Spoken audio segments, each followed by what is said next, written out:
রাজশাহীর গোদাগাড়িতে দালাল বিশু এখন শত কোটি টাকার মালিক। ভুয়া নথি ব্যবহার করে সরকারের সাথে প্রতারণা নিয়ন্ত্রণ নিয়েছেন শতাধিক সমিতি। ভুয়া নথি বানানোর জন্য আলাদা রয়েছে কারখানা। জালিয়াতির মাধ্যমে ৬০০ পুকুর জলাশয় করেছেন দখলে, হাজার হাজার মানুষকে দিচ্ছেন ধোঁকা। বিস্তারিত দেখুন এনামুল হকের পাঠানো ৩ পর্বের ধারাবাহিক অনুসন্ধানী প্রতিবেদনের প্রথম পর্বে। রাজশাহীর গোদাগাড়ি উপজেলায় ভুয়া কাগজপত্রে একের পর এক মৎস্যজীবী ও সমবায় সমিতি নিবন্ধন নিয়ে গড়ে উঠেছে একটি শক্তিশালী পুকুর সিন্ডিকেট। স্থানীয়দের ভাষ্যমতে এই চক্রের মূল হোতা হলেন বিশু। অদৃশ্য এনআইডি, জাল এফআইডি কার্ড, মনগড়া উপ আইন ব্যবহার করে শতাধিক সমিতি অনুমোদন নেওয়ার মাধ্যমে তিনি পুরো উপজেলার পুকুর জলাশয় নিয়ন্ত্রণে নেওয়ার পরিকল্পনা বাস্তবায়ন করেছেন। অনুসন্ধানে জানা গেছে, একই ব্যক্তির তথ্য ব্যবহার করে একাধিক সমিতির নিবন্ধন নেওয়া হয়েছে। বেশ কিছু সমিতির কাগজপত্র যাচাই বাছাই করে বাস্তবের সঙ্গে কোনো মিল পাওয়া যায়নি। একতা, মাধবপুর, গোদাগাড়ি পৌর, ফরিদপুর, রামনগর, গোলাপফুল, কাকনহাট ও বরেন্দ্র মৎস্যজীবী সমবায় সমিতি লিমিটেড সহ বিভিন্ন নামে নিবন্ধিত সমিতির অফিস, সদস্য এলাকা, এনআইডি ও উপ আইনের তথ্যের সঙ্গে অসঙ্গতি রয়েছে বলে সূত্র জানায়।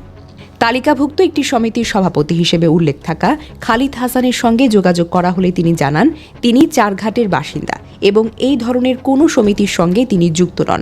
তার নাম ব্যবহার করা হয়েছে বলেও সন্দেহ প্রকাশ করেছেন তিনি। স্থানীয়রা জানিয়েছেন, সমিতি প্রতি ৫০,০০০ টাকা অফিসে দিলেই নিবন্ধিত মিলত, এমন অভিযোগ দীর্ঘদিনের। অভিযোগ রয়েছে, এই নিবন্ধনের আড়ালে ৫০০ থেকে ৬০০ পুকুর নিয়ন্ত্রণে নিয়েছেন বিশু। হাইকোর্টে রিট পিটিশন হবে, ইজারা প্রক্রিয়ায় প্রভাব বিস্তারেও অভিযোগ রয়েছে তার বিরুদ্ধে। চুক্তিপত্রে এসিল্যান্ড সবুজ হাসানের স্বাক্ষর জালিয়াতি ও ট্রেজারি চালান জাল বিষয়টি আলোচনায় এসেছে। গত ২৩ ফেব্রুয়ারি মুক্তার হোসেন নামে এক ব্যক্তি জেলা সমবায় অফিসে লিখিত অভিযোগ নিয়ে একটি নিবন্ধিত সমিতির নিবন্ধন বাতিলের দাবি জানান। অভিযোগে উল্লেখ করা হয়, রসুলপুর নন্দাপুর গ্রামে যে ঠিকানায় সমিতি নিবন্ধন দেওয়া হয়েছে, বাস্তবে সে নামে কোনো গ্রামই নেই। ২০ সদস্যের মধ্যে ১৯ জনই নির্ধারিত নির্বাচনী ও কর্ম এলাকার বাহিরে। প্রয়োজনীয় এফআইডি কার্ড ছাড়াই নিবন্ধন দেওয়া হয়েছে বলেও দাবি করা হয়। এরপর ২৫ ফেব্রুয়ারি অ্যাডভোকেট মোসাম্মদ শামীম আরা খাতুনের মাধ্যমে উপজেলা নির্বাহী কর্মকর্তা ও জলমহাল ব্যবস্থাপনা কমিটির সভাপতি বরাবর একটি লিগ্যাল নোটিশ পাঠানো হয়। নোটিশে বলা হয়েছে, ২০০৯ সালের জলমহাল ব্যবস্থাপনা নীতিমালা অনুসারে নিজ নিজ উপজেলার সমিতি ইজারার অংশ নিতে পারে। অন্য উপজেলার সমিতিকে অনুমোদন দিলে স্থানীয় প্রায় ২৫০টি সমিতি ক্ষতিগ্রস্ত হবে এবং একটি প্রভাবশালী সিন্ডিকেট সুবিধা পাবে। অভিযোগের বিষয়ে উপজেলা সমবায় কর্মকর্তা জিগার হাসরত অর্থ লেনদেনের বিষয়টি অস্বীকার করে বলেন, অভিযোগের তদন্ত করা হচ্ছে, সত্যতা পেলে আইনগত ব্যবস্থা নেওয়া হবে। মৎস্যজীবী আমরা তো মৎস্যজীবী কার্ড দেই, এটা কি মৎস্যজীবী কার্ড দেই না। হ্যাঁ, এখানে তো রেজিস্ট্রেশন হচ্ছে না, এখানে হচ্ছে ৮৪ সাল, তা অনেক আগে, এর সাথে সময় থেকে সমিতি রেজিস্ট্রেশন। এটা আজকালকার ঘটনা, এখানে ৪০০ সময় সমিতি আছে।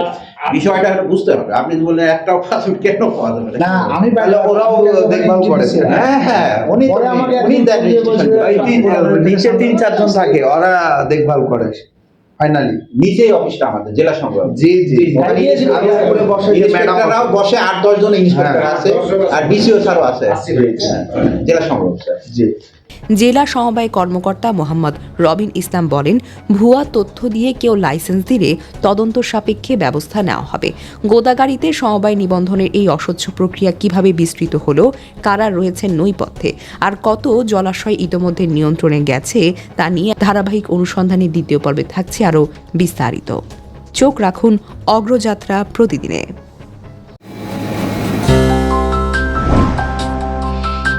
অগ্রযাত্রা প্রতিদিন, নির্ভীক প্রত্যয়ে উজ্জীবিত।